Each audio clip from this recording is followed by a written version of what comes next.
கிறிஸ்துவ வாழ்க்கை என்பது ரெண்டு காரியங்கள் அடிக்கடிக்கு சொல்லுவேன். ஒன்று விசுவாசி, ஒன்று ஆவிக்குரியவர்கள். எவர்கள் தேவனுடைய ஆவியினால் நடத்தப்படுகிறார்களோ, எவர்களுடைய ஆவியில அவர்களுடைய ஆவியானவர் சாட்சி கொடுக்கிறார்களோ அவர்தான் ஆவிக்குரியவர்கள். அல்லேலூயா. நமக்குள்ள ஆவியானவர் இருக்கிறார், நம்ம கூட சாட்சி கொடுக்கிறாரா, நம்ம கூட பேசுறாரா?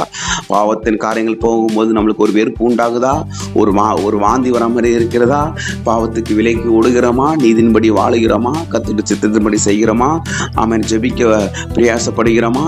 ஆமென். சுவிசேஷம் அறிவிக்க நம்மளுடைய கால்கள் விரைந்து ஓடுகிறதா, இல்ல பாவத்துக்கு நேராக ஓடுகிறதா என்று நம்மளுடைய சாட்சி மற்றவங்க சொல்றாங்களே இல்லையா, இந்த உலகத்திலே பெரிய சாட்சி என்னன்னா நம்மளுடைய பிசாசுகளை விரட்டுகிற அதிகாரம் எப்படி வந்தது, வியாதிகளை குணமாக்குற அதிகாரம் எப்படி வந்தது, இந்த உலகத்தை ஜெயிக்கிற ஜெயம் எப்படி அதிகாரம் வந்தது, நாம் ஜெபிக்கும் போது பிசாசு ஓடுதே, இது எப்படி இந்த அதிகாரம் வந்தது என்றால் அவருடைய ஆவி நம்மளுக்கு இருதயத்தில் ஊற்றிருக்கிறார். இயேசு கிறிஸ்துவின் ஆவி இருதயத்தில் ஊற்றிருக்கிறார். காலம் நிறைவேறின பொழுது கர்த்தராக இயேசு கர்த்தருடைய நாமம் மாத்திரமே மகிமைப்படுவதாக.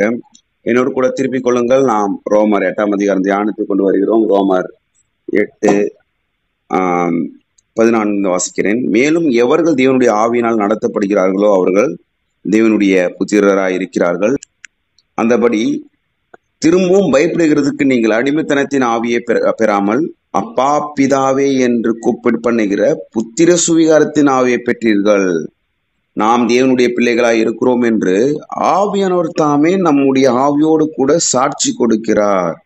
ஆமென். அல்லேலூயா. இங்கே ரெண்டு காரியங்கள் ரொம்ப தெளிவாக சொல்லப்பட்டிருக்கிறது. அடிமைத்தனத்தின் ஆவி, புத்திர சுவிகாரத்தின் ஆவி. எல்லாரும் கவனிங்க. அடிமைத்தனத்தின் ஆவி, புத்திர சுவிகாரத்தின் ஆவி. அதான் 15 வருஷம் சொல்லுது. திரும்பவும் பயப்படுகிறதுக்கு நீங்கள் அடிமைத்தனத்தின் ஆவியை பெறாமல் அப்பா பிதாவே என்று கூப்பிடப்படுகிற புத்திர சுவிகாரத்தின் ஆவியை பெற்றீர்கள். அப்ப அடிமைத்தனத்தின் ஆவி, புத்திர சுவிகாரத்தின் ஆவி. புத்திர சுவிகாரம் என்றால் பிள்ளையாக, அவருடைய பிள்ளையினுடைய ஆண்டவராக இயேசு கிறிஸ்துவினுடைய ஆவியை நம்மளுடைய இருதயங்களில் அவர் ஊற்றிருக்கிறார். இதுதான் புத்திர சுவிகாரத்தின் ஆவி. அதுதான் பரிசுத்த ஆவியானவர். அப்போ இந்த அடிமைத்தனத்தின் ஆவி என்பது அது பிசாசினுடைய ஆவி. ஆமென். அப்ப இது பாத்தீங்கன்னா வேதம் சொல்கிறது, தீமோத்தேயுல படிச்சு பாத்தீங்கன்னா தேவன் நம்மளுக்கு பயப்படுகிற நீதி அதாவது தீமோத்தேயுல போட்டிருக்கோம். என்னோட கூட திருப்பிக் கொள்ளுங்க ஒரு நிமிடம். தீமோத்தேயுல பாத்தீங்கன்னா தேவன் நமக்கு பயமுள்ள ஆவை தராமல், 2 தீமோத்தேயு 1:7, தேவன் நமக்கு பயமுள்ள ஆவை கொடாமல் பலமும் அன்பும் தெளிந்த புத்தியுள்ள ஆவியே நம்மளுக்கு கொடுத்திருக்கிறார். பலனும் அன்பும் தெளிந்த புத்தியுள்ள ஆவியை கொடுக்கிறார்.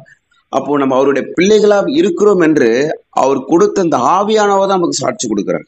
கவனிங்க. ஒண்ணு அடிமைத்தனத்தின் ஆவி, ஒண்ணு புத்திர சுவிகாரத்தின் ஆவி. புத்திர சுவிகாரத்தின் ஆவி, அடிமை ஆவி நம்மளுக்கு கொடுக்காம புத்திர சுவிகாரத்தின் ஆவி. புத்திர சுவிகாரத்தின் ஆவினா அவருடைய பிள்ளைகளாக இருக்கிறோம், பிள்ளைகளாக நாம் சுதந்திரவாளியாக இருக்கிறோம் என்று சொல்லப்பட்டிருக்கிறது. அதனுடைய அந்த பரிசுத்த ஆவியை நாம் பெற்றிருக்கிறோம். அது இயேசு கிறிஸ்துவனுடைய ஆவியானவர் நம்மளுக்கு கொடுத்திருக்காரு என்று சொல்லுகிறது. அப்போ அவர் அடிமை கிடையாது, இனி நாம் உரிமை.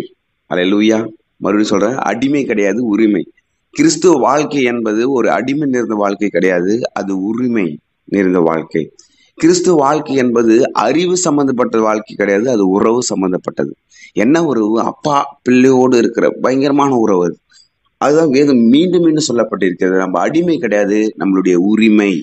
அடிமைத்தனத்தின் ஆவியை பெறாமல் உரிமையாக அப்பா பிதாவே என்று கூப்பிடத்தக்கதான உரிமையினாவே நாம் பெற்றிருக்கிறோம். அதான் அந்த வசனம் மீண்டும் மீண்டும் சொல்கிறது. எவர்கள் தேவனுடைய ஆவியினால் நடத்தப்படுகிறார்களோ அவர்கள் தேவனுடைய புத்திரராக இருக்கிறார்கள். அந்தபடி திரும்பவும் பயப்படுகிறதுக்கு நீங்கள் அடிமைத்தனத்தின் ஆவியை பெறாமல் அப்பா பிதாவே என்று கூப்பிடப்படுகிற புத்திர சுவிகாரத்தின் ஆவியை பெற்றீர்கள். நாம் தேவனுடைய பிள்ளைகளாய் இருக்கிறோம் என்று ஆவியானவர் தாமே நம்முடைய ஆவியோடு கூட சாட்சி கொடுக்கிறார்.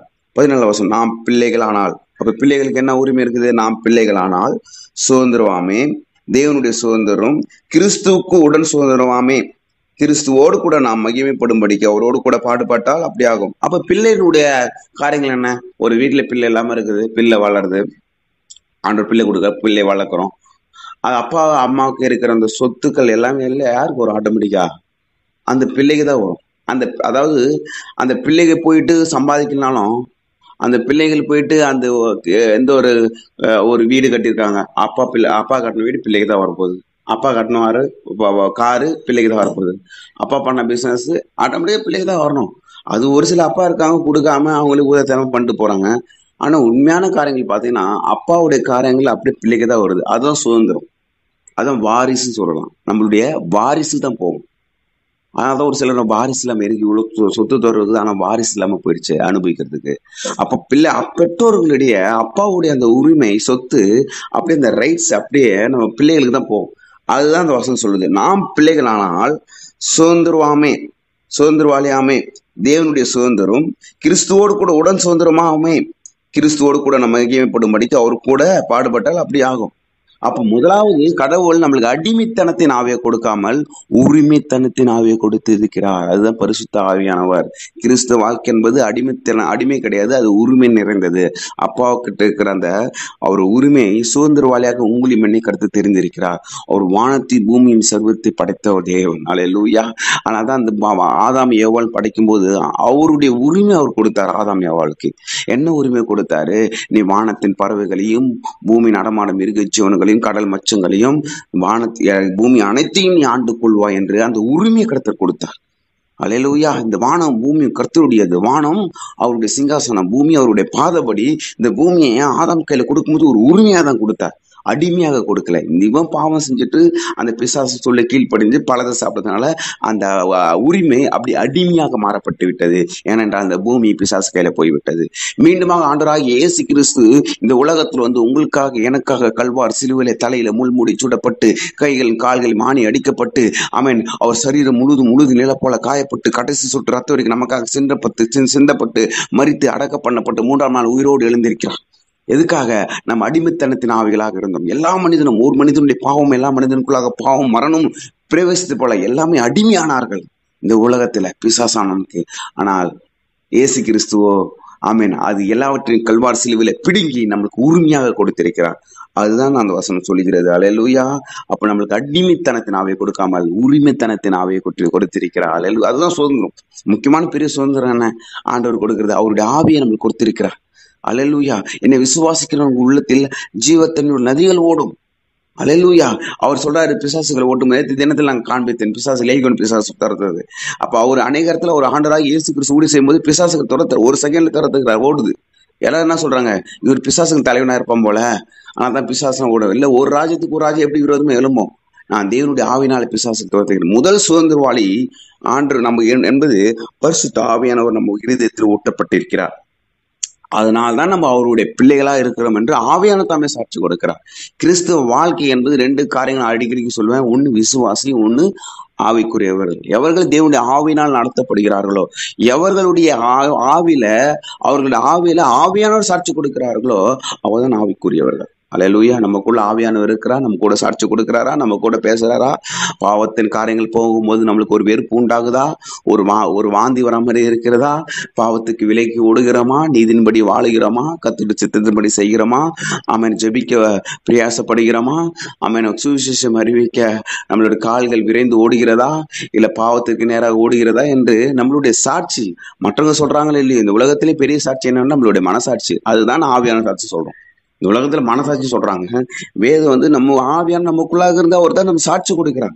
நாம் பிள்ளைகளாக இருக்கிறோம் என்று, அவருடைய சுதந்திரவாளியாக இருக்கிறோம் என்று, அவருடைய வாரிசாக இருக்கிறோம் என்று, அவருடைய சொத்தாக இருக்கிறோம் என்று, அவருடைய பங்காக இருக்கிறோம் என்று ஆவியான தமிழ் நம்மளுக்கு சாட்சி கொடுக்கிற இந்த காலவேளை நீங்கள் அறிந்து கொள்ள வேண்டும், புரிந்து கொள்ள வேண்டிய விஷயம் என்னவென்றால், அவர் அடிமைத்தனத்தின் ஆவியை கொடுக்காமல் நம்மளுக்கு உரிமைத்தனத்தின் ஆவியை கொடுத்திருக்கிறார். இதான் வேதம் சொல்கிறது. கலாத்தியர் 4ஆம் அதிகாரம், என்னோடு கூட வேகமாக திருப்பிக் கொள்ளுங்கள். கலாத்தியர் 4ஆம் அதிகாரம் பாத்தீங்கன்னா அங்க ஒரு காரியங்கள் சொல்லப்பட்டு இருக்கிறது. பின்பு சொல்கிறது என்னவென்றால், சுதந்திரவாளியானவன். இந்த சுதந்திரவாளி பத்தி இன்னும் கொஞ்சம் டெஃபினேஷன் அதிகமா கொடுத்திருக்காங்க. ஆமென். பின்னும் நான் சொல்கிறது என்னவெனில், சுதந்திரவாளியானவன் எல்லாவற்றுக்கும் எஜமானா இருந்தும் அவன் சிறு பிள்ளையா இருக்கும் காலம் அளவும் அவனுக்கு அடிமையானவனுக்கும் வித்தியாசம் இல்லை. என்ன சொல்லுதுன்னா வேதம், ஒரு வீட்டுல பெரிய அப்பா இருக்காரு, பல கோடீஸ்வரம், தோட்டம் துறவு எல்லாமே இருக்குது, அவருக்கு ஒரு பிள்ளை தான் இருக்குன்னு வச்சுங்களேன். அந்த பிள்ளை வந்து இன்னும் சிறு பிள்ளை தான் இருக்கிறான், இப்பதான் வளரான், 4 வயசு 5 வயசு ஆகுதுன்னா எல்லா ரைட்ஸும் அவனுக்கு கிடைச்சிடாது. உடனே இருக்கிற 1000 வேலைக்காரர் இருக்காங்க, வேலைக்காரங்க இவனோட சொல்லு கேட்டவங்க கீழ்படிவாங்க, படிக்க மாட்டாங்க. அப்போ சிறு பிள்ளையா இருக்கிற வரைக்கும் அவங்க எப்படி இருக்காங்க? அந்த வேலைக்காரங்க இவனுக்கு ஒரு வித்தியாசம் கிடையாது. ஒரு சில நேரத்துல வேலைக்காரங்க ஒரு சில வீட்டுல என்ன பண்ணுவாங்க, அந்த பிள்ளைகளை தூக்கி வளர்ப்பாங்க, சாப்பாடு ஊட்டுவாங்க, எல்லா காரியங்களும் பண்ணுவாங்க. அதுதான் அந்த வசனம் சொல்லுது. பின்னும் நான் சொல்கிறது என்னவெனில், சுதந்திரவாணியானவன் எல்லாவற்றுக்கும் எஜமானா இருந்தும் அவன் சிறு பிள்ளையா இருக்கும் காலம் அளவும் அவனுக்கு அடிமையானவனுக்கு வித்தியாசம் இல்லை. தகப்பன் குறித்த காலம் வரைக்கும் அவன் காரியங்களுக்கு வீட்டு விசாரணைக்காரனாக கீழ்ப்பட்டிருக்கிறான். அப்படியே நாமும் சிறு பிள்ளைகளாய் இருந்த காலத்தில் இவ்வுலகத்தில் வழிபாடுகளுக்கு அடிமைப்பட்டவர்களாய் இருந்தோம். நம் ஆண்டவராக இயேசு கிறிஸ்துவை ஏற்றுக்கொள்ளாத போது இந்த உலகத்தின் அடிமைகள், இந்த உலகத்தின் காரியங்களுக்கு, பிசாசின் காரியங்களுக்கு நாம் அடிமைகளாய் இருந்தோம். ஆண்டவராக இயேசு கிறிஸ்துவை ஏற்றுக்கொள்வதற்கு முன்பாக சிறு பிள்ளைகளாக இருந்தோம், அறியாமையில வாழ்ந்தோம், பாவத்தில் வாழ்ந்தோம், பாவ சேற்றில மூழ்கி இருந்தோம், சாபத்தில் இருந்தோம். அதுதான் வேதம் சொல்கிறது. அப்படி நாமும் சிறு பிள்ளைகளாக இருந்த காலத்தில் இவ்வுலகத்தின் வழிபாடுகளுக்கு அடிமைப்பட்டவர்களாய் இருந்தோம். 4 நாம் புத்திர சுவீகாரத்தை அடையும்படி நியாயப்பிரமாணத்துக்கு கீழ்ப்பட்டவர்களை மீட்டுக் கொள்ளத்தக்கதாக, பாருங்க 5 காலம் நிறைவேறின பொழுது ஸ்திரீனிடத்திற்கு பிறந்தவரும் நியாயப்பிரமாணத்திற்கு கீழானவருமாகிய நம்முடைய குமாரனை தேவன் அனுப்பினார்.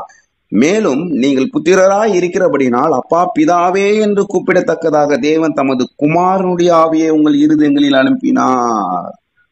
யாருடைய ஆவியை இருதயத்தில் அனுப்பினார்? அவருடைய இயேசு கிறிஸ்துனுடைய ஆவியை நம்ம இருதயத்தில் அனுப்பி இருக்கிறார். இதுதான் ரொம்ப முக்கியம். எல்லாரும் கவனிங்க. நம்ம அடிமைகளாக ஒரு காலத்தில் இருந்தோம் இந்த உலகத்துல. இப்போ நம்ம உரிமைகளாக இருக்கிறோம். எப்படி இந்த உரிமை வந்தது? எப்படி இந்த ரைட்ஸ் வந்தது? எப்படி இந்த அதிகாரம் வந்தது? பிசாசுகளை விரட்டுகிற அதிகாரம் எப்படி வந்தது? வியாதிகளை குணமாக்குற அதிகாரம் எப்படி வந்தது? இந்த உலகத்தை ஜெயிக்கிற ஜெயம் எப்படி அதிகாரம் வந்தது? நாம் ஜெபிக்கும் போது பிசாசு ஓடுதே, இது எப்படி இந்த அதிகாரம் வந்தது என்றால் அவருடைய ஆவி நம்மளுக்கு இருதயத்தில் ஊற்றிருக்கிறார். இயேசு கிறிஸ்து ஆவி இருதயத்தை ஊற்றிருக்கிறார்.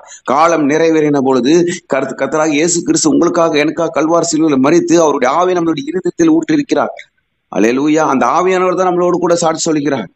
எவர்கள் தேவனுடைய ஆவியால் நடத்தப்படுகிறார்களோ அவர்தான் சுதந்திரவாளி, அவர்தான் கிறிஸ்தவர்கள், அவர்கள் தான் அவருடைய பங்கு, அவர்கள் தான் அந்த அதிகாரம் உடையவர்களாக இருப்பார்கள். அடிமை மறுபடியும் கிறிஸ்தவர்கள் பரிசுத்த ஆவியான அபிஷேகத்தை பெற்றுக்கொள்ளாமல், ஆவியா நமக்குள்ள தெரியாமல் மீண்டும் மீண்டும் பாவ சேற்றில் மூழ்கி இருக்கும் பொழுது எப்படி அவருடைய சித்தத்தை வாழ முடியும், செய்ய முடியும்? மீண்டுமாக அடிமைகளாக இருக்கிறார்கள். அதனால்தான் அந்த ரோமர்ல அழகா சொல்லப்படும், நீங்கள் மீண்டும் அடிமைத்தனத்தின் ஆவியை பெறாமல், மீண்டும் இந்த உலக வழிபாடுகளுக்குள்ளாக மூழ்கி போகாமல், மீண்டும் நீங்க பாவத்துக்குள்ளாக மூழ்கி போகாமல், மீண்டும் சாபத்துக்குள்ளாக மூழ்கி போகாமல், நீங்கள் அப்பா பிதாவே என்று கூப்பிடத்தக்க புத்திர சுவீகாரத்தை ஆவியை பெற்றீர்கள். இந்த உலகத்துக்குரியவர்கள் கிடையாது. அதே காலத்தில் படிச்சு பார்த்து, இந்த உலகம் எனக்காக சிலுவையில் அறிவு உண்டாயிருக்கிறது, நானும் இந்த உலகத்துக்கு சிறுவில் உண்டாயிருக்கிறேன். இந்த உலகம் என்னுடையது கிடையாது. இந்த உலகத்தின் பாவங்கள், இந்த உலகத்தை அதிகாரம் நம்மளுக்கு இருக்கிறது. ஆனா இந்த உலகத்தின் பாவங்கள், சாபங்கள், இந்த உலகத்தில் இருக்கிற காரியங்கள் நம்மளுக்கு, நாம் அதுக்கு கீழ்பட்டு கிடையாது. இந்த உலகம் நமக்கு கீழ்பட்டு இருக்கிறது. நாம் கீழ்படுத்த முடியும். ஆதாம் ஏவாள் அப்படிதான் படைச்சார். கீழ்படுத்தவர்களாக தான் படைச்சார், அதிகாரம் உள்ளவர்களாக தான் படைச்சார். வானத்தையும் பூமியும், வானத்தில் பறவைகளையும் பூமி நடமாற மிருக ஜீவன்களையும் கடல் மச்சங்களையும் சகலத்தையும் நீ ஆண்டு கொள்வாய்.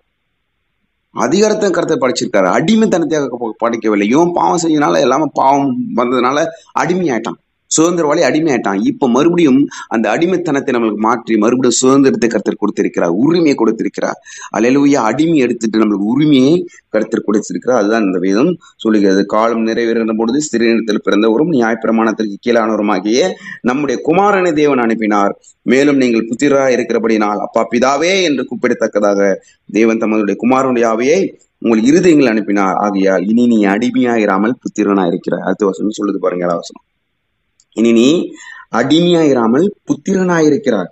நீ புத்திரனானால் கிறிஸ்து மூலமாய் தேவனுடைய சுதந்திரவாளியாய் இருக்கிறார். அல்லேலூயா. என்ன நடக்கும்? அவருடைய சுதந்திரவாளம் என்ன நடக்கும்? அந்த வசனங்கள் இயேசு கிறிஸ்து சொன்னார், என்னை காட்டில் நீ பெரிய காரியங்களை செய்வார். அல்லேலூயா. அப்போஸ்தலர் 10:38 சொல்ற காரியங்கள் நடக்கும். நசனாகிய இயேசுவை தேவன் வல்லமையினாலும் பரிசுத்த ஆவினாலும் அபிஷேகம் பண்ணினார். தேவன் அவரோடு கூட இருந்தபடினால் நன்மை செய்கிறாகவும் பிசாசின் வல்லமையில் அகப்பட்டு யாவரையும் குணமாக்குறதாக சுற்றி இருந்தார். இதுதான் அவருடைய சுதந்திரவாளி. ஆமீன்.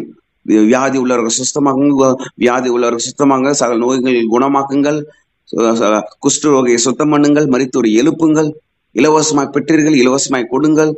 இந்த ஒரு பிரச்சனை வந்தால் நம்ம என்ன பண்ணிடுறோம்? அப்படியே நம்ம தோண்டு போயிடும், கண் கலங்கிடுறோம், மனம் உடைஞ்சு போயிடும். இல்ல, இந்த பூமிக்கு நம்ம சுதந்திரவாளியா இருக்கிறோம். பிசாசுகளை விரட்டுகிற அதிகாரமுடையவர்களாக இருக்கிறோம். இந்த உலகத்தை ஜெயிக்கிற, இந்த உலகத்தை ஆள்கின்ற, இந்த பூமியை ஆள்கின்ற அந்த பெரிய அதிகாரத்தை கருத்து நம்மளுக்கு கொடுத்திருக்கிறார். இதுதான் பிசாசன் நம்ம கண்ணை மறைத்து வைத்திருக்கிறார், அடிமை போல வைத்திருக்கிறார். இல்ல, நம்ம சுதந்திரவாளி. அப்பாவுக்கு பல லட்சம் இருக்கிறது, பல கோடிக்கணக்கில் இருக்குது வச்சுங்க. ஆனா அந்த பிள்ளை போயிட்டு ஒருத்தங்கிட்ட 10 ரூபாய் பிச்சை எடுக்கும்போது எவ்வளவு ஒரு காரியம். அது அடிமை. ஒரு பிச்சை எடுக்கிற காரியம். அப்பா கிட்ட அவ்வளவு சொத்துக்குது, போயிட்டு உரிமையா போய் எடுக்க வேண்டிய விஷயத்த எடுக்காமல் நம்ம அடிமையா இருக்கக்கூடாது. கிறிஸ்துவ வாழ்க்கை என்பது அடிமை கிடையாது, அது உரிமை நிறைந்தது. அப்பா பிதாவை கூப்பிடத்தக்கதான புத்திர சுவிகாரத்தின் உரிமை நம்மளுக்கு கொடுத்திருக்கிறார். அல்லேலூயா. நீங்க எப்பவும் மறந்துடக்கூடாது. நீங்களும் நான் நம்ம அப்பாவோட பிள்ளையை இந்த பூமியை ஜெயிக்க, இந்த உலகத்தை ஜெயிக்க முடியாத அதிகாரத்தை கர்த்தர் நம்மளுக்கு கொடுத்திருக்கிறார். அல்லேலூயா. இது நிறைய காரியங்கள் அங்க சொல்லப்பட்டிருக்கு. ஒரு காரியங்கள் நம்மளுக்கு தெரியும். ஆபிரகாம் ஈசாக்கு இப்ப ஈசாக்கு தான் வந்து சுதந்திரவாளி, ஆவிக்குரிய சுதந்திரவாளி. ஆனால் இஸ்மவேல், ஆகார் இடத்துல பிறந்த இஸ்மவேலோ ஒரு அடிமைத்தனத்தின் உடையவனா இருக்கிறான். மீண்டும் மீண்டும் மீண்டும் வேதம் சொல்லுகிறது. எடுத்து வாசிங்க. நீங்க அதே கலாத்திய 4ஆம் அதிகாரம் 22 அப்படி வாசனை வரும். அந்த சம்பவம் நம்ம இதுல படிக்கலாம். அதே இடத்துல நான் அப்படி படிச்சுன்னு வந்துடுறேன். அப்படி பாருங்க. 22 வசனம். ஆபிரகாமுக்கு 2 குமாரர்கள் இருந்தார்கள் என்று எழுதியிருக்கிறது. ஒருவன் அடிமையானவனிடத்தில் பிறந்தவன், ஒருவன் சுயதீனமுள்ள ஒரு இடத்தில் பிறந்தவன். அடிமையானவனிடத்தில் பிறந்தவன் மாம்சப்படி பிறந்தான், சுயதீனமுள்ள ஒரு இடத்தில் பிறந்தவன் வாக்குத்தத்தின்படி பிறந்தான். இவைகள் ஞான அர்த்தமுள்ளவைகள். அந்த ஸ்திரீகள் 2 ஏற்பாடுகளாம். 2 ஏற்பாடுகள். யாரு 2 ஏற்பாடுகள்? சாரால் ஒரு ஏற்பாடாம், ஒன்னொன்னு வந்து ஆகார் ஒரு ஏற்பாடாம். அப்படி அழகா சொல்லுது பாருங்க. ஒன்று சீனாய் மலையில் உண்டான ஏற்பாடு. சீனாய் மலையில் உண்டான ஏற்பாடு அது அடிமைத்தனத்திற்குள்ளாக பிள்ளை பெறுகிறது. அது ஆகார் என்பவதானே. அடிமை பிள்ளையாரு? அது இஸ்மவேல். ஆகார் என்பவர் தாய். ஆகார் என்பது அரபு தேசத்தில் உள்ள சீனாய் மலை. அந்த ஆகார் இப்பொழுது இருக்கிற எருசலேமுக்கு சரி, இவள் தன் பிள்ளைகளோடு அடிமைப்பட்டு இருக்கிறாளே. மேலான எருசலேமோ சுயாதீனம் உள்ளவள், அவளோ நம் எல்லாருக்கும் தாயானவள். அந்தபடி பிள்ளை பெறாத மலடியே மகிழ்ந்திரு, கற்பை வேதனை பெறாதவர்களே களிப்பாய் எலும்பி ஆர்ப்பரி. புருஷனுள்ள பார்க்கிலும் அநாத ஸ்திரிக்கு அதிக பிள்ளைகள் உண்டு என்று எழுதியிருக்கிறது. சகோதரரே, நாம் ஈசாக்கை போல வாக்குத்தத்தம் பிள்ளைகளா இருக்கிறோம். எல்லாரும் கவனிங்க. இதான் அந்த அடிமை உரிமை சொல்லின்னு வந்து இந்த எடுத்துக்காட்டு இந்த ஆபிரகாம் கொடுத்த ஆண்டவர் சொல்றார். ஆபிரகாமுக்கு தெரியும் நம்மளுக்கு ஆகார் திருமணம் வாக்குத்தத்தம் கொடுத்துட்டோம். சாரால் அவசரப்படுறதுனால ஆகார் திருமணம் பண்ண வச்சு இஸ்மவேல் பிறக்கிறான். அவன் வந்து அடிமைத்தனத்தின் பிள்ளையா இருக்கிறான்.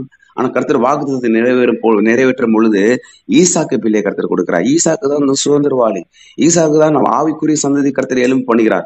ஈசாக்கு சந்ததி மூலியமான இயேசு கிறிஸ்து இந்த உலகத்துல பிறக்க விரும்புகிறார். அல்லேலூயா. அப்ப இந்த 2 காரியங்கள் சொல்லப்பட்டிருக்கிறது. நம்ம அடிமை பிள்ளை தான் வந்து இஸ்மவேல், உரிமை பிள்ளை தான் ஈசாக்கு. நாம் ஈசாக்கை போல இருக்கிறோம். நிறைய பேர் இஸ்மவேலை போல வாழ்ந்து கொண்டிருக்கிறார்கள். கிறிஸ்தவர்களாக மாறிட்டார்கள், சபைக்கு வருகிறார்கள், ஞானஸ்நானம் பெற்றிருக்கிறார்கள், திருவிருந்த பங்கு பெறுகிறார்கள், ரட்சிக்கப்பட்டு பல வருடங்கள் ஆயிருக்கிறது. ஆனால் ஒரு சுதந்திரவாளி போல இல்லை, ஒரு உரிமை உள்ளவர்களாக போல இல்லை. ஆசீர்வாதத்திலும் சரி, ஆவிக்குரிய வாழ்க்கையும் சரி, அடிமைகளாகவும் இருக்கிறோம் என்று வேதம் சொல்கிறது. அதான் மீண்டும் மீண்டும் சொல்லப்படுகிறது. சகோதரரே, நாம் ஈசாக்கை போல வாக்குத்தத்தம் பிள்ளைகளாக இருக்கிறோம். ஆகிலும் மாம்சத்தின்படி பிறந்தவன் ஆவின்படி பிறந்தவன் அப்பொழுது துன்பப்படுத்துகிறது போல இப்பொழுதும் நடந்து வருகிறது.